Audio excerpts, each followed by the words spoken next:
Shalom, Happy Sunday saudara-saudara. Puji Tuhan, kita boleh berjumpa lagi di dalam ibadah online kita bersama New Joy Community Church. Saudara, minggu ini minggu yang istimewa. Kita ada di dalam Minggu Palma, di mana Tuhan Yesus masuk ke Yerusalem. Di saat-saat itu Tuhan Yesus dielu-elukan sebelum dia mati disalibkan untuk menebus dosa-dosa kita. Dia begitu baik dalam hidup kita. Amin saudara. Mari saudara, dia layak untuk ditinggikan. Dia layak untuk disembah. Karena kebaikannya itu tidak terbatas. Saya ajak kita semua memulai ibadah kita dengan pujian kita. Yesus, kau sungguh baik.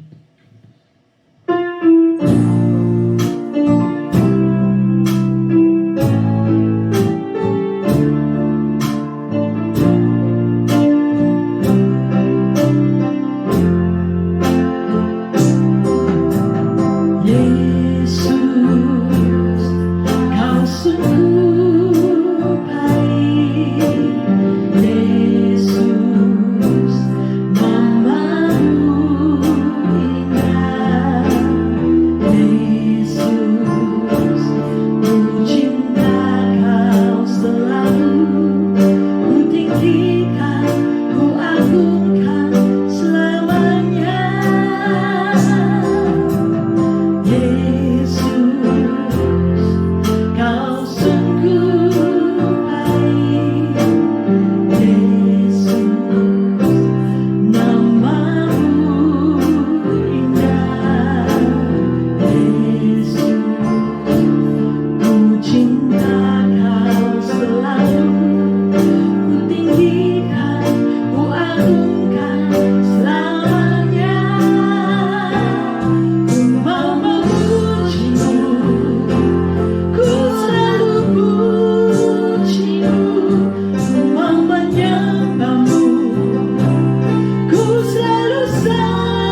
Shalom, No Joy Family, Bapak Ibu, saudara kawan-kawan sekalian yang dikasihi oleh Tuhan Yesus. Puji Tuhan, doa saya kita semua dalam keadaan sehat, baik, dan juga sudah menerima vaksin supaya kita boleh kembali bergereja dan melayani Tuhan bersama-sama secara visual. Saudara-saudara, mari saya ajak kita saat ini membayangkan kita berada pada zaman Tuhan Yesus, di mana pada waktu itu saudara-saudara, orang-orang Yahudi dari segala penjuru dunia, mereka berkumpul untuk merayakan hari raya mereka, hari Paskah.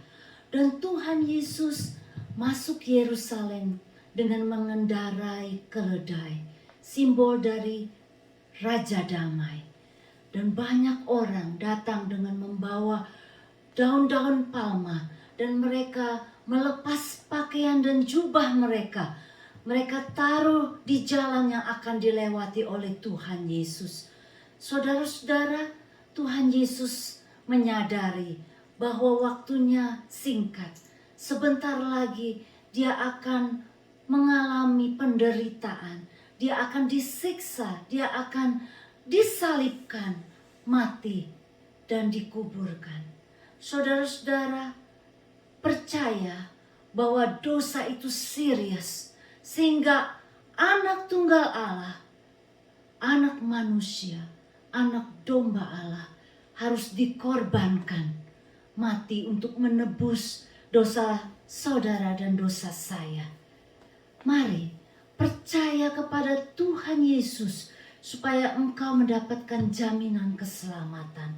Itu adalah kasih dan kerinduan Allah Bapa supaya manusia boleh disatukan kembali, memiliki hubungan yang indah kembali dengan Allah penciptanya.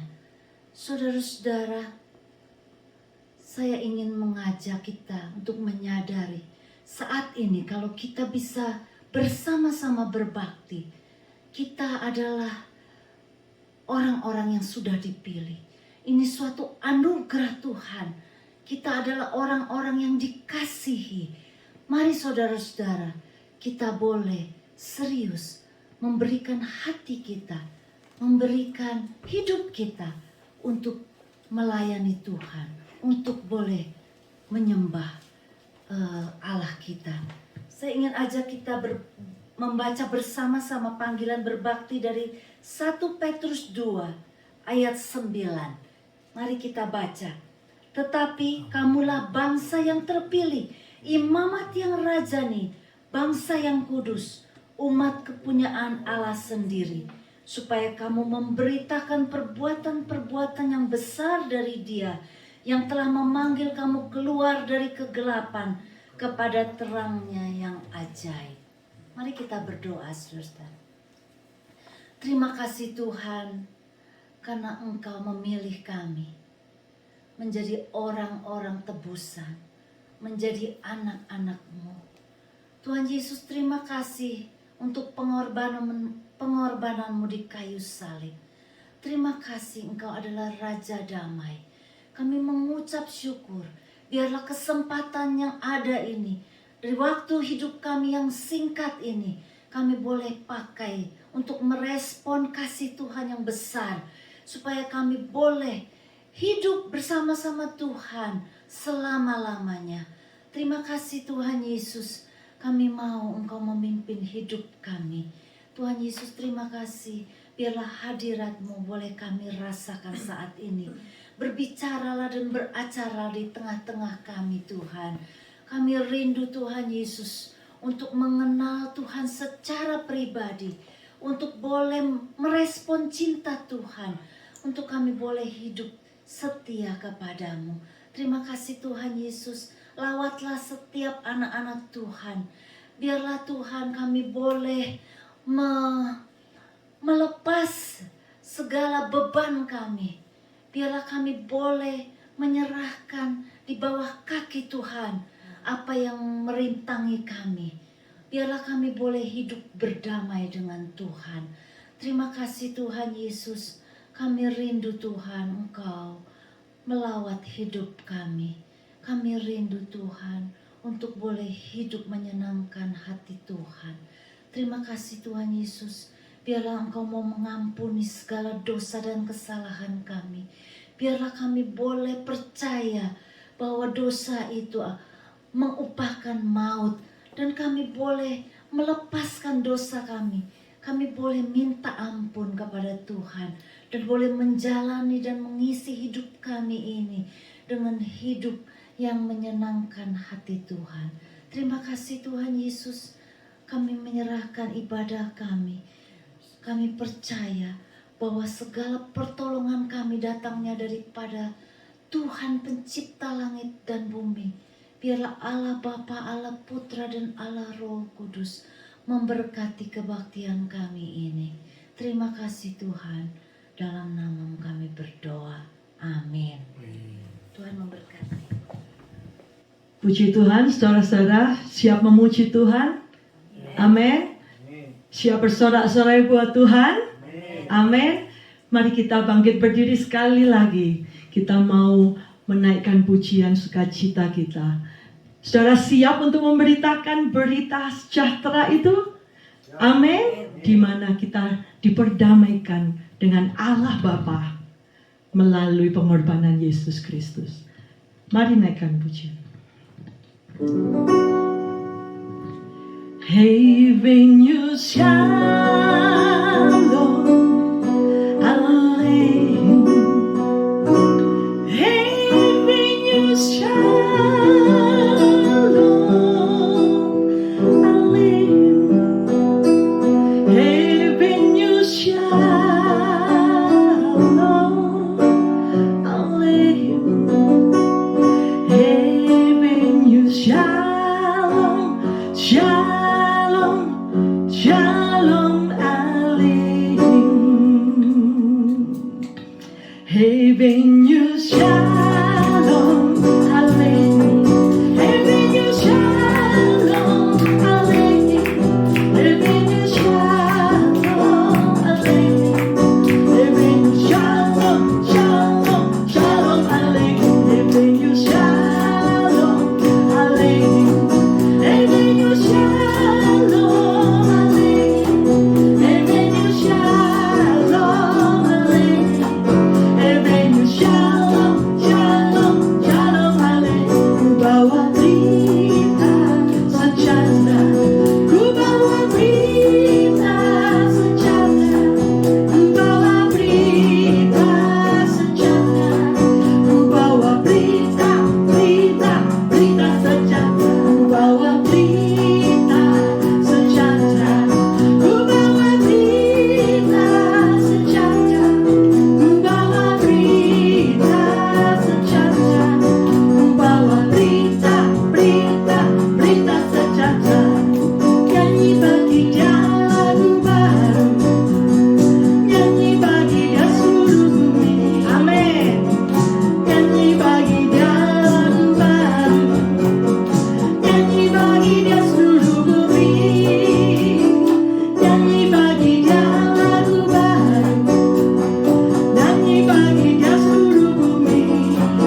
terus dia lulukan karena dia raja.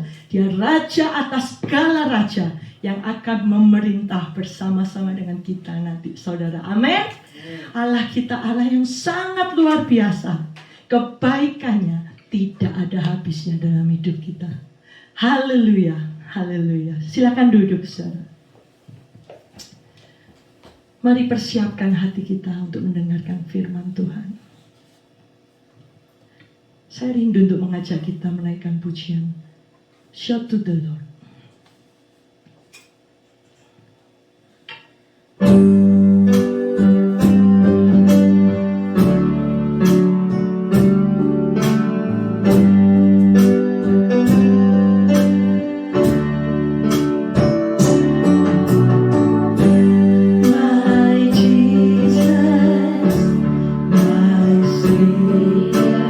Lord, there is none like you.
Selamat siang New Joy Community Church, kawan-kawan dan saudara-saudara dimanapun kalian berada. Tuhan Yesus mengasihi kita, amin. Nah, siang hari ini kita akan mendengarkan khotbah tentang Minggu Palem, ya, tentang Minggu Palem, saudara-saudara. Saya akan membawakannya dari Matius 21 ayat 1 sampai 9. Kita akan baca bersama-sama, lalu setelah itu kita akan berdoa, ya. Ketika Yesus dan murid-muridnya telah dekat Yerusalem dan tiba di Betfage yang terletak di Bukit Zaitun, Yesus menyuruh 2 orang muridnya dengan pesan, "Pergilah ke kampung yang di depanmu itu, dan di situ kamu akan segera menemukan seekor keledai betina tertambat dan anaknya ada dekatnya. Lepaskanlah keledai itu dan bawalah keduanya kepadaku. Dan jikalau ada orang menegur kamu, katakanlah, Tuhan memerlukannya. Ia akan segera mengembalikannya." Hal itu terjadi supaya genaplah firman yang disampaikan oleh Nabi. "Katakanlah kepada putri Sion, lihat, rajamu datang kepadamu. Ia lemah lembut dan mengendarai seekor keledai. Seekor keledai beban yang masih muda." Maka pergilah murid-murid itu dan berbuat seperti yang ditugaskan Yesus kepada mereka.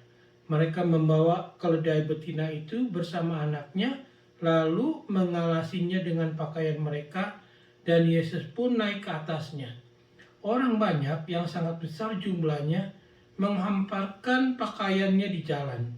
Ada pula yang memotong ranting-ranting dari pohon-pohon dan menyebarkannya di jalan. Dan orang banyak yang berjalan di depan Yesus dan yang mengikutinya dari belakang berseru katanya, "Hosana bagi anak Daud, diberkatilah dia yang datang dalam nama Tuhan. Hosana di tempat yang maha tinggi." Begitulah firman Tuhan. Mari kita tunduk kepala dan kita berdoa. Bapa kami yang ada di surga, kami bersyukur dan berterima kasih karena begitu besarnya kasih Tuhan. Tuhan mau meninggalkan tempat-Mu di surga dan datang ke bumi untuk menyelamatkan umat manusia yang berdosa. Terima kasih juga ya Tuhan Yesus bahwa Engkau adalah Tuhan pemenang yang telah mengalahkan maut dan dosa. Dan bagi siapa yang menaruh imannya kepadamu, itu akan diselamatkan dan diberikan kehidupan yang kekal. Dan pada siang hari ini kami boleh sedikit merenungkan firman Tuhan. Kiranya biarlah Roh Kudus-Mu itu yang boleh mengurapi bagi yang mendengar, demikian juga yang membawakannya. Supaya nama Tuhan saja yang boleh dipermuliakan selalu di dalam kehidupan kami semua. Terima kasih Bapa di surga. Di dalam nama Tuhan Yesus kami boleh berdoa dan mengucap syukur karena hanya kepada-Mu saja. Amin. Saudara-saudara, Minggu Palem itu adalah kedatangan Tuhan Yesus ke kota Yerusalem, ya. 1 minggu sebelum kebangkitannya, ya. Ketika Yesus memasuki kota Yerusalem, pada saat itu mendekati puncak dari perjalanan pelayanannya di bumi, yaitu untuk mati sebagai tebusan dosa, ya, seperti yang ditulis di Lukas 19 ayat 10, dikatakan, "Sebab anak manusia datang untuk mencari dan menyelamatkan yang hilang." Ya, mau ya Tuhan meninggalkan surga, datang ke bumi menjadi manusia. Apa sih motifnya Tuhan datang ke bumi untuk memberikan keselamatan? Pasti Tuhan itu mempunyai motif yang perlu kita ketahui, ya. Izinkan saya share. Pertama, agar kasih-Nya itu yang tidak terbatas bisa dipuaskan bagi yang terhilang, ya. Kasihnya itu begitu besar, saudara-saudara. Kalau kita baca di Yohanes 3:16, begitu besarnya kasih Allah. Kasihnya itu sangat besar sekali. Karena begitu sangat besar sekali, dia itu harus melampiaskan kasihnya itu buat orang yang dia sayangi. Ya, buat orang yang terhilang, buat orang yang berdosa, saudara-saudara. Ya, ya, dia harus lampiaskan kasihnya itu. Seperti kalau saudara sedang jatuh cinta, saudara lampiaskan cinta saudara kepada orang yang saudara cintai, memberikan dia kado, memberikan permata dan lain sebagainya. Ya, karena saudara ingin melampiaskan kasih saudara, cinta saudara kepada orang yang saudara cintai. Demikian juga Tuhan itu begitu besar kasihnya, sehingga dia perlu melampiaskan kasihnya itu untuk orang yang terhilang dengan mengirimkan anaknya mati di kayu salib untuk menebus dan memberikan keselamatan bagi kita. Itu motif yang pertama, ya. Lalu yang kedua, motif yang kedua, agar dia bisa membebaskan mereka yang percaya, ya, mereka yang percaya. Dia bisa membebaskan mereka yang percaya dari kebinasaan dan memberikan kehidupan yang kekal untuk orang yang percaya. Ya, ingat tuh. Motifnya dia ingin membebaskan mereka yang percaya. Kalau saudara percaya, saya percaya, dia membebaskan kita dari hukuman. Ya, dia membebaskan kita dari kematian. Ya. Karena hukuman itu adalah kebinasaan. Dan selain itu juga dia memberikan kehidupan yang kekal. Ya. Jadi itu motif yang kedua. Nah, motif yang ketiga ini juga penting. Sangat penting. Agar orang yang diselamatkan itu dapat melakukan perbuatan baik. Dulu mungkin orang jahat, penjahat, pembunuh, seperti Saul dan lain sebagainya. Lalu setelah diselamatkan, dia jadi baik. Jadi orang yang diselamatkan itu nanti dia menjadi baik buat keluarganya, menjadi baik buat negaranya, menjadi baik buat kawan-kawannya, menjadi baik buat gerejanya, menjadi baik buat society-nya, community-nya. Ya, jadi orang yang diselamatkan itu sebenarnya ada motifnya dari Tuhan untuk melakukan pekerjaan atau perbuatan baik. Jadi yang dulunya kita itu jahat, kita harus tinggalkan perbuatan jahat kita. Kita menjadi orang yang baik, ya. Jadi itu motif yang ketiga mengapa Tuhan ingin menyelamatkan, ya. Agar yang diselamatkan itu dapat melakukan perbuatan baik, ya. Lalu yang keempat, ya, agar dia bisa menunjukkan kekayaan kasih karunia-Nya pada orang yang diselamatkan di zaman yang akan datang. Jadinya, saudara-saudara, pada waktu saudara menaruh kepercayaan saudara kepada Dia, kepada Tuhan Yesus, Dia menunjukkan kasih sayangnya. Ya, keperluan saudara dicukupi. Pada waktu saudara lemah diberikan kekuatan. Pada waktu saudara mengalami kesusahan, Dia bantu. Dan bukan itu saja. Ya, karunia-Nya juga disebutkan di zaman yang akan datang pun, artinya di dalam kekekalan pun itu sudah disediakan buat saudara dan saya. Tuhan Yesus bilang, di rumah Bapakku itu banyak ruangan, ya, banyak ruangan untuk saudara, untuk saya, untuk suami, untuk istri, untuk grandma, untuk siapa saja, banyak ruangan di sorga, ya, itu di zaman yang akan datang. Nah, itu motif yang keempat. Lalu apa motif yang kelima? Agar kemuliaan-Nya dipuji. Kita sebagai orang yang diselamatkan itu dimotivkan itu menjadi pemuji-pemuji Tuhan, menjadi pemuji-pemuji Allah. Itu, ya, worshiping God, that is my responsibility. Bukan saja di dalam lagu, tetapi juga di dalam keberadaan kita seutuhnya. Kita selalu ingin memuji Tuhan, meninggikan Tuhan, memuliakan Tuhan. Ya, apalagi kalau kita bernyanyi itu kita merasakan kita benar-benar memuji Dia karena Dia sudah melakukan sesuatu yang luar biasa buat hidup saudara dan buat hidup saya. Ya. Karena itu saudara-saudara, pada waktu Yesus datang ke Yerusalem yang disebutnya Minggu Palem itu, sebenarnya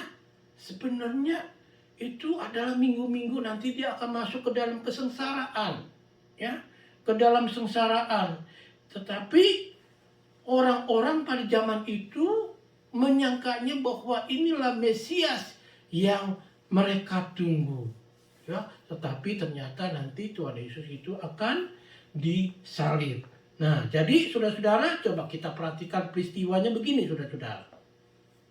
Jadi pada waktu itu Yesus dengan murid-muridnya masuk dari Bukit Zaitun ke Yerusalem, ya.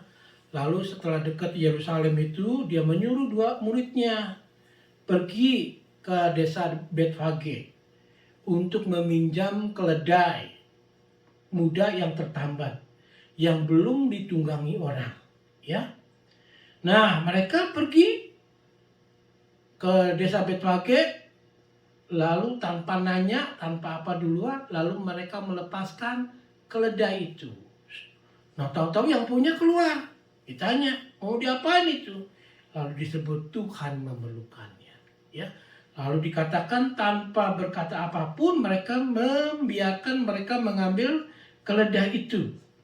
Lalu dibawa keledai itu kepada Yesus, mereka mengalasinya dengan pakaian mereka dan menolong Yesus naik ke atas keledai itu. Mengapa keledai, saudara-saudara? Keledai kan kalau boleh dibilang kalau zaman modern itu adalah satu hewan yang bodoh, yang lamban, ya. Tetapi pada zaman dulu, saudara-saudara, keledai itu adalah sesuatu hewan yang sangat dimuliakan, yang sangat berharga, bukan dimuliakan, yang sangat berharga, ya. Contohnya gini. Dulu ayah saya itu orang lumayan, saudara-saudara, ya, orang cukup. Lalu dia mempunyai delman, saudara-saudara, pakai kuda, kayak kereta. Kalau zaman dulu orang punya delman itu seperti punya Mercedes, ya. Nah kalau sekarang ya kita masa naik delman, kita naik Telsa dong, ya enggak. Nah kalau Tuhan Yesus naik Telsa zaman sekarang ya itu juga mungkin dimaklumin. Nggak mungkin Yesus naik Formula One atau Formula 2. Ya karena dia itu Tuhan, Raja, bukan pembalap, saudara-saudara. Tapi kalau dia hidup zaman sekarang pasti dia akan diberikan satu mobil Mercedes yang besar, dikawal sama polisi, dikawal sama bodyguard dan segala-galanya gitu ya. Nah tetapi zaman dulu itu orang memakai keledai, ya. Tetapi saudara-saudara, keledai itu memang juga dari zaman dulu itu sudah dipakai untuk menobatkan seorang raja, ya. Jadi dianggap saja itu keledai itu benar-benar seperti mercy yang hebat, ya. Jadi Pak Yesus itu begitu anggunnya ditolong naik ke atas, naik keledai, lalu di belakangnya banyak kerumunan katanya. Kerumunan orang banyak di belakang, kerumunan orang banyak di depan, ya. Mereka itu mengeluh-elukan Tuhan Yesus karena mereka menyangka bahwa kedatangan Mesias ini adalah sekarang dan Mesias itu akan menyatakan kerajaannya. Tetapi mereka akan kecewa karena nanti Yesus itu akan disalibkan. Tetapi di datangnya Yesus ke Yerusalem dalam Minggu Palem ini adalah merupakan satu triumphal entry, kemenangan dia untuk mengalahkan maut, ya. Di Lukas 19 ayat 11 itu dikatakan, Mereka, artinya orang banyak, menyangka bahwa kerajaan Allah itu akan segera kelihatan. Tetapi mereka itu akan kecewa karena Tuhan Yesus itu akan disalibkan, ya. Dan dengan jelas sekali, ya, pada waktu kita membaca di Yohanes, itu dikatakan oleh Yohanes bahwa orang banyak itu mengambil daun-daun palem dan mereka pergi menyongsong dia sambil berseru-seru, Hosana, diberkatilah dia yang datang dalam nama Tuhan, Raja Israel. Jadi seluruh lagu yang tadi kita nyanyikan itu persis sekali seperti kita sedang memuji dia, Hosana, Hosana, ya.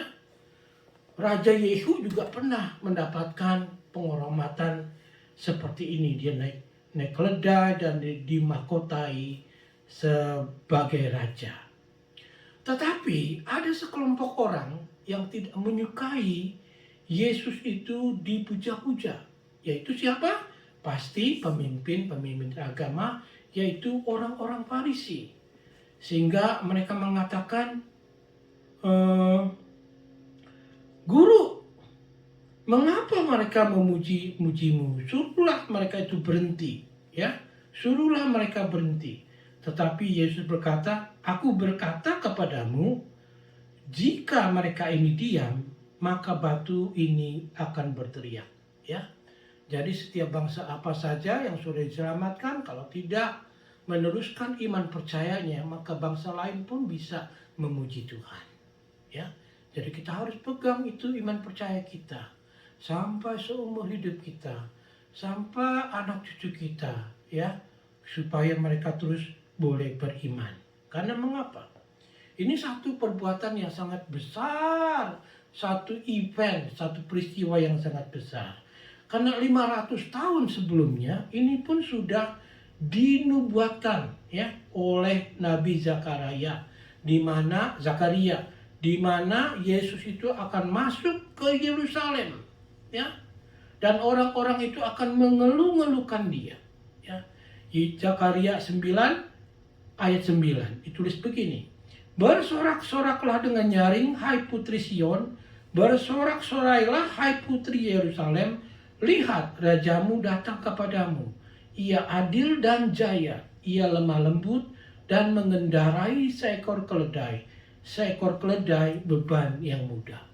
500 tahun yang lalu, saudara-saudara, terjadi pada waktu Yesus masuk ke Yerusalem. Hebat nggak Tuhan kita, ya?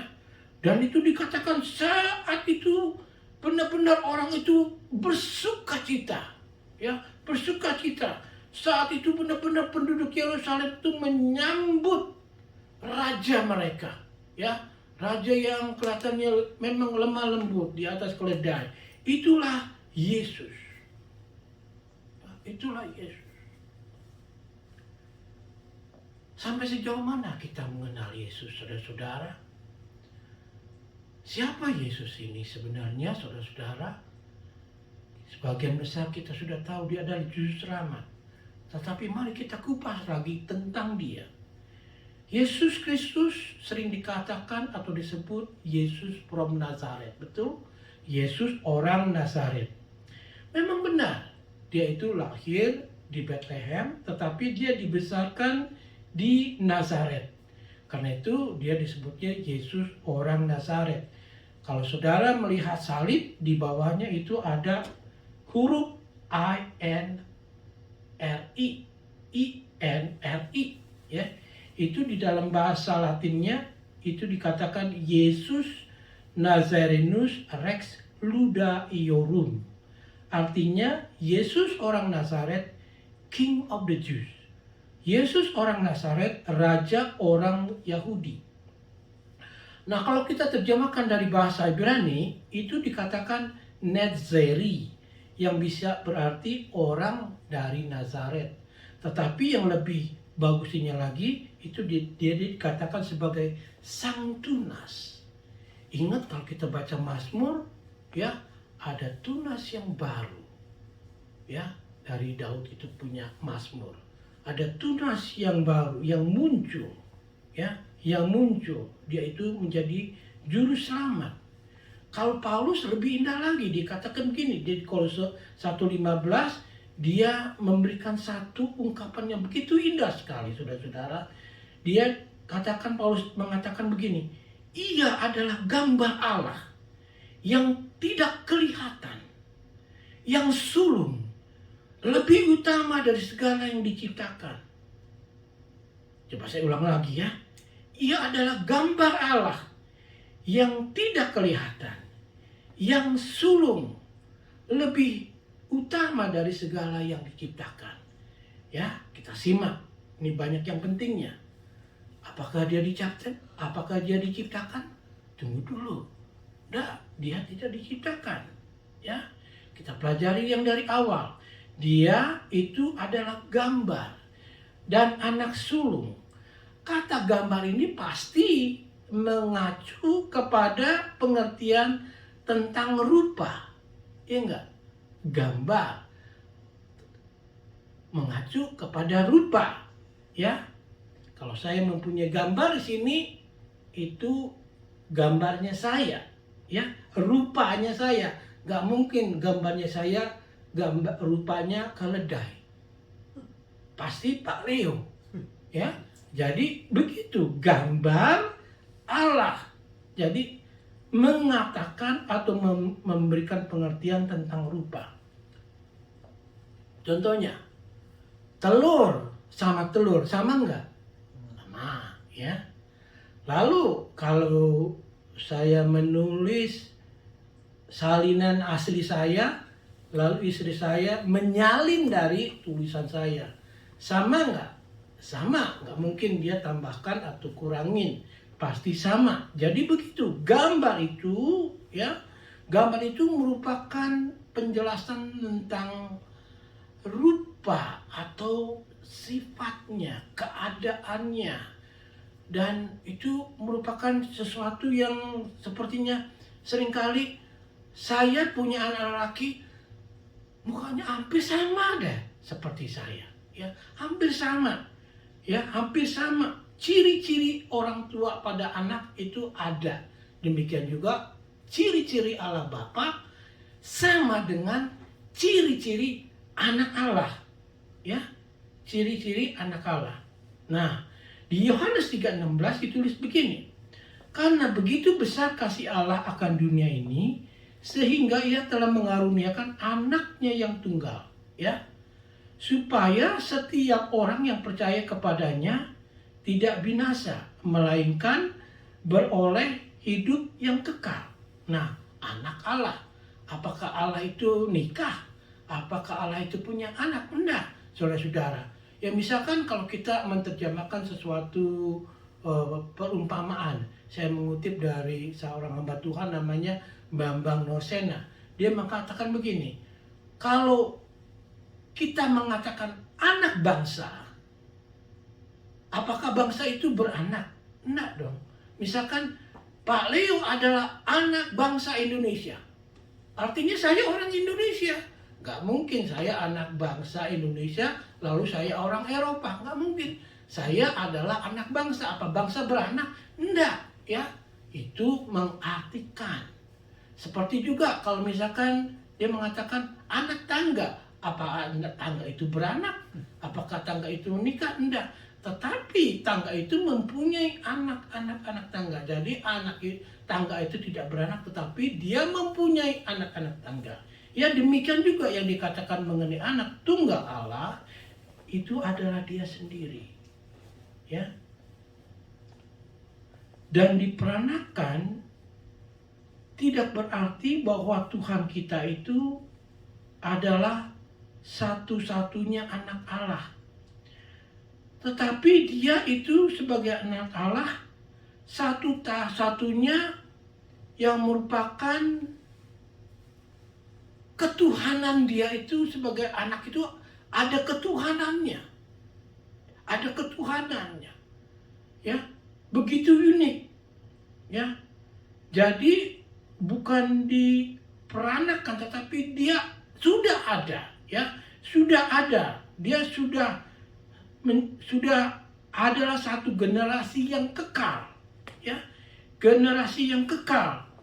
Nah, gambar Tuhan itu merupakan representasi turunan dari Allah Bapa. Jadi Tuhan Yesus itu sudah hidup berdampingan dengan Allah Bapa yang juga merupakan dia itu sendiri, saudara-saudara. Ya. Tetapi sebagai keunikannya, ya, dia di dalam keilahiannya itu dia dikatakan mengirimkan wakilnya, yaitu anaknya, mengambil wujud manusia untuk menjadi juru selamat buat orang berdosa. Ya. Sehingga pada waktu Philip muridnya bertanya, tunjukkan dong Bapak kepadaku. Lalu Tuhan Yesus bilang, dia yang telah melihat aku telah melihat Bapa. Ya, mengapa Philip kamu sekian lama bersama-sama aku, kamu tidak melihat Bapa? Kan Philip bisa melihat ciri-cirinya Allah Bapa. Dia kan mempelajari Taurat. Bapa itu adalah Allah yang penuh panjang sabar, penuh kasih, penuh kuasa. Itu hanya terdapat di dalam kehidupan Tuhan Yesus, saudara-saudara. Ya, di dalam kehidupan Tuhan Yesus. Nah, itu mengenai gambar dan anak. Ya, lalu perkataan yang berikutnya yaitu sulung. Ya, Tuhan kita juga yang sulung dari setiap makhluk. Apa artinya kata anak sulung ini? Ya, perkataan anak sulung ini sebenarnya itu mempunyai atau memiliki penggunaan teknis, artinya dari abad-abad dari yang permulaan pertama-tama, ya, yang sulung, ya.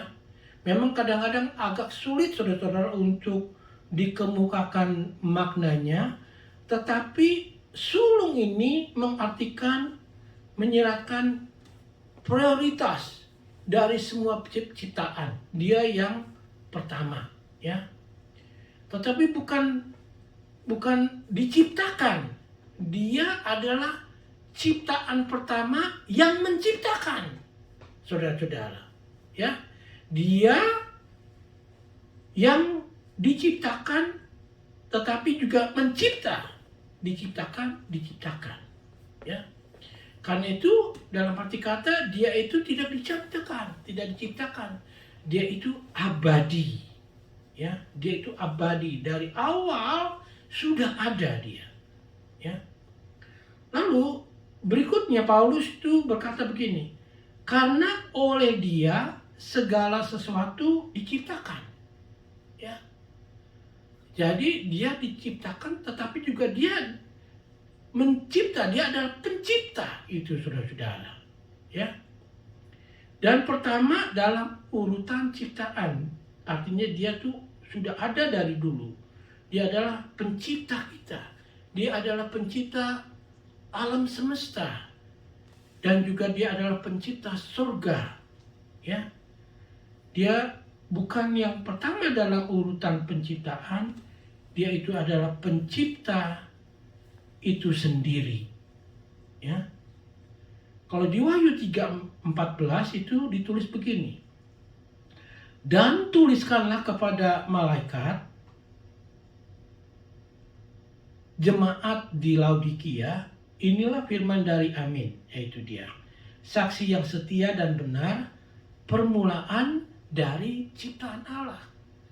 Sepertinya memang dia diciptakan, tetapi dia adalah yang utama, dia yang sulung.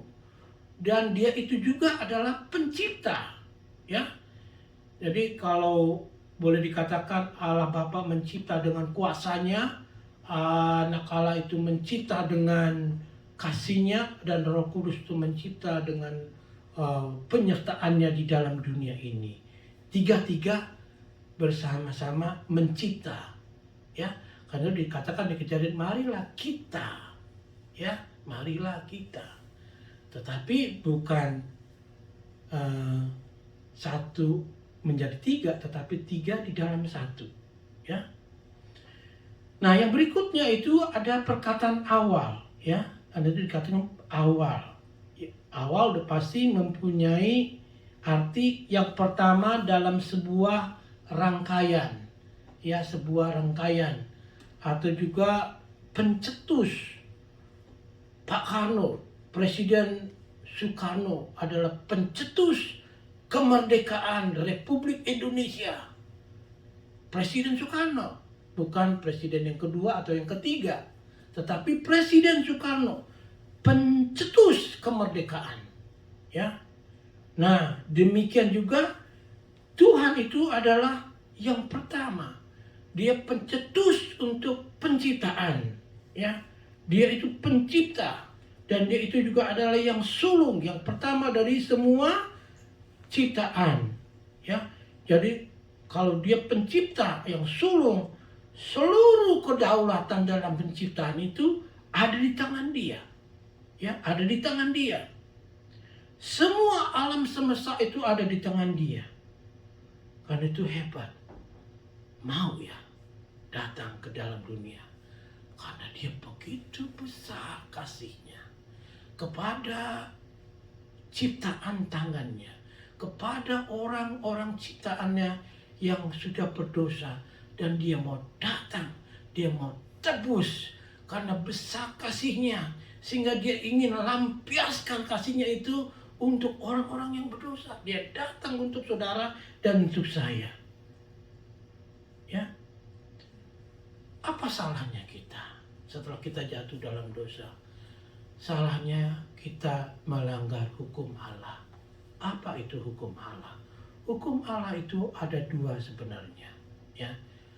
Walaupun masih banyak-banyak lagi, tapi yang paling utama apa? Kasihilah Allahmu dengan segenap hatimu, segenap kekuatanmu, dengan segenap keberadaanmu. Demikian juga hukum yang berikutnya, yaitu kasihilah sesamamu. Seluruh hukum Taurat itu berada di dalam dua hukum ini. Kita semuanya melanggar. Kita tidak suka mengasihi Allah. Suruh ke gereja malas-malesan. Suruh KTP repot yang lain. Suruh jam doa ada yang lain. Ya, padahal cuma sebentar saja.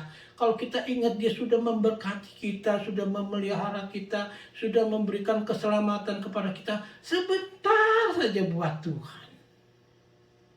Kita langgar. Kita ke gereja, kita gosip, kita berantem, kita berselisih. Padahal Tuhan mengajarkan kita saling mengasihilah kalian. Kita langgar. Lalu Tuhan Yesus itu tanggung semuanya. Dia tanggung di atas kayu salib. Dan dia masuk ke Yerusalem mengemban tugasnya yang mulia untuk menebus dosa saudara dan dosa saya. Karena kita semua melanggar hukum Allah. Tetapi puji Tuhan, ya, puji Tuhan, dia sudah menyelesaikan semuanya. Dia sudah memberikan satu bayaran untuk dosa-dosa kita semua. Dia sudah memenuhi seluruh hukum Tuhan. Dan juga dia mengasihi manusia. Dia pernah mengatakan, aku datang untuk menggenapi keinginan Bapakku. Saudara-saudara, saya mau himbau, ya, Minggu Palem ini, saudara renungkan, dia datang ke dalam hati saudara. Dia datang menjadi pemenang. Kita ini adalah semua pemenang. Sudah ditebus olehnya, maka kita patut hidup sebagai pemenang. Kehidupan pemenang itu mempunyai banyak puji-pujian, mempunyai banyak syukur kepada Tuhan, mempunyai kerinduan untuk melayani Dia. Karena kita bukan milik kita sendiri lagi, tetapi milik Dia. Dan bagi saudara yang belum mendapatkan kesempatan untuk menerima Dia, terima Dia. Jangan tunda-tunda. Dia ini benar-benar Tuhan di atas Tuhan, Allah di atas segala Allah. Bukan dari pengajaran orang Kristen, satu teori, enggak. Ini dia benar-benar Tuhan di atas segala Tuhan. Mari kita jadi anak-anak Tuhan. Kita jadi pemenang seperti Dia. Triumphal entry. Masuk ke Yerusalem untuk menjadi pemenang. Buka hati saudara, saudara akan menjadi pemenang juga. Amin saudara-saudara. Puji Tuhan, kita mempunyai Yesus Kristus. Mari kita berdoa dan kita mengucap syukur kepadanya. Bapa kami yang ada di sorga, kami bersyukur dan berterima kasih untuk kedatangan-Mu ke dalam hidup kami. Dan kami ingin berdoa bagi saudara-saudara kami, atau kawan-kawan kami, atau pasangan kami yang belum mendapat kesempatan menerima Tuhan sebagai juru selamatnya. Biarlah kiranya Tuhan mengetahui kerinduan kami semua, dan kami beriman di mana firman-Mu mengatakan, percayalah kepada Tuhan Yesus Kristus dan engkau akan diselamatkan dan seisi rumahmu. Karena itu Bapa di surga, dan bagi kami yang masih hidup, yang sudah percaya, pakailah hidup kami untuk melayani Tuhan. Pakailah hidup kami untuk kemuliaan dan kebesaran nama-Mu. Karena engkau datang ke bumi ini dengan mempunyai motif-motif yang begitu mulia.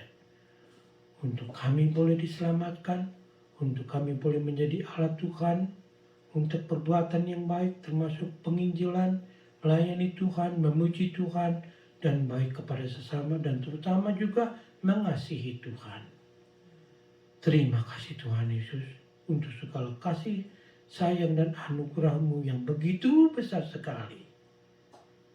Dalam nama Tuhan Yesus, kami berdoa dan bersyukur hanya kepada-Mu saja. Amin. Saudara-saudara, kita akan masuk ke dalam doa syafaat. Dan tidak lama lagi kita akan berusaha untuk kembali ke gereja. Kita minta pertolongan Tuhan supaya pandemik ini bisa disirnakan secepatnya. Kita rencana untuk masuk kembali ke gereja bulan Mei tanggal 9, di mana kita akan merayakan 21 tahun New Joy Community Church, gereja saudara dan gereja kita semua. Lalu kita juga akan berdoa untuk negara Amerika, negara Indonesia, dan juga pelayanan kita. Mari kita berdoa. Bapa kami yang ada di surga, sekali lagi kami bersyukur dan berterima kasih atas kasih sayang-Mu kepada kami semua. Kami minta ya Bapa di surga, kalau Tuhan izinkan dan kami mau dan kami rindu, berikan kami tambahan iman untuk kami boleh kembali bergereja di Mei 9, untuk kami bisa menjalankan gereja ini dengan baik seperti apa yang sudah Tuhan berikan sebagai anugerah. Kami mempunyai satu community, satu keluarga Tuhan di New Joy, untuk kami boleh menjadi pemuji-pemuji Tuhan, sehingga biarlah Engkau kirimkan jiwa-jiwa baru ke gereja-Mu supaya kami bisa lebih-lebih lagi menjadi alat Tuhan, menjangkau orang lebih banyak lagi. Engkau berkati sister church kami di Padang, Ibu Ipo, Engkau berkati dia dalam pelayanannya supaya bertumbuh dan mencari dan mendapatkan jiwa-jiwa baru untuk kebesaran dan kemuliaan nama-Mu. Kami berdoa ya Bapa di surga untuk orang-orang tua dari Gereja New Joy dan juga kawan-kawan dan saudara-saudara kami dan anak-anak boleh kembali bersekolah, mereka boleh mendapatkan pendidikan dan pergaulan yang normal, yang sehat, supaya mereka boleh mempunyai pengalaman hidup dan melihat ciptaan Tuhan yang begitu baik dan melihat mereka sendiri sebagai ciptaan Tuhan yang dikasihi Tuhan. Kami berdoa untuk negara Amerika yang terus mengalami penembakan-penembakan. Kiranya Tuhan boleh memberikan keberanian untuk negara ini, pemerintah, menghilangkan segala senjata-senjata yang dipakai untuk pembunuhan banyak orang. Kiranya Tuhan tolong supaya negara ini mengerti dan menghargai jiwa manusia, bahwa jiwa manusia itu adalah ciptaan Tuhan itu sendiri dan itu harus dihargai. Kami berdoa juga untuk negara asal kami Indonesia, negara yang kami cintai. Engkau berkati Presiden Jokowi menjadi satu presiden yang mengawali presiden-presiden yang berikutnya, membawa negara Indonesia menjadi satu negara yang besar, yang diberkati oleh Tuhan dan juga menjadi berkat untuk orang banyak. Engkau berkati Presiden Jokowi dengan menteri-menterinya, demikian juga dengan seluruh aparat negara di dalam dan juga di luar negeri, terutama di Los Angeles, dengan Pak Konjen, dengan seluruh anak buahnya. Engkau berkati mereka, berikan mereka kekuatan, berikan mereka kesabaran untuk melayani masyarakat Indonesia, dan kami berdoa supaya kami sebagai anak-anak bangsa boleh selalu melihat kebesaran dan kemuliaan Tuhan sebagai satu sila dari ketuhanan yang Maha Esa itu. Terima kasih Tuhan Yesus, berkati kami semua sebagai anak-anak Tuhan dan jemaat Tuhan di New Joy Community Church, saudara-saudara dan kawan-kawan dimanapun kalian berada, boleh diberkati Tuhan. Dalam nama Tuhan Yesus kami panjatkan doa kami ini. Amin. Saya sekarang panggil Lisa untuk memimpin lagu terakhir, yaitu How Great Is Our God. Lalu kita masuk ke dalam doa benediction.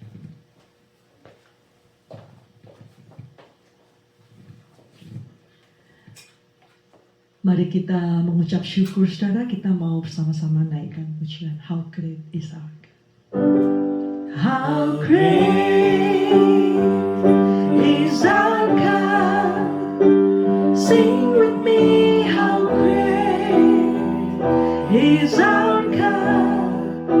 And all will see how great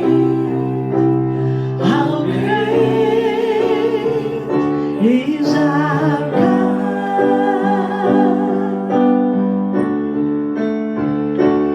How great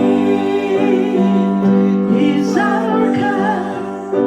Sing with me, how great is our God. And all will see how great is our God.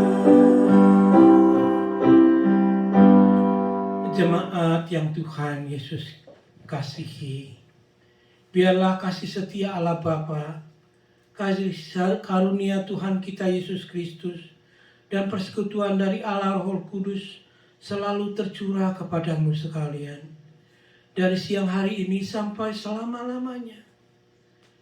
Diberkatilah di dalam pekerjaanmu, di dalam keluargamu, dalam pelayananmu, demikian juga di dalam pemberianmu. Boleh dilipat gandakan oleh Tuhan untuk kebesaran dan kemuliaan namanya. Amin.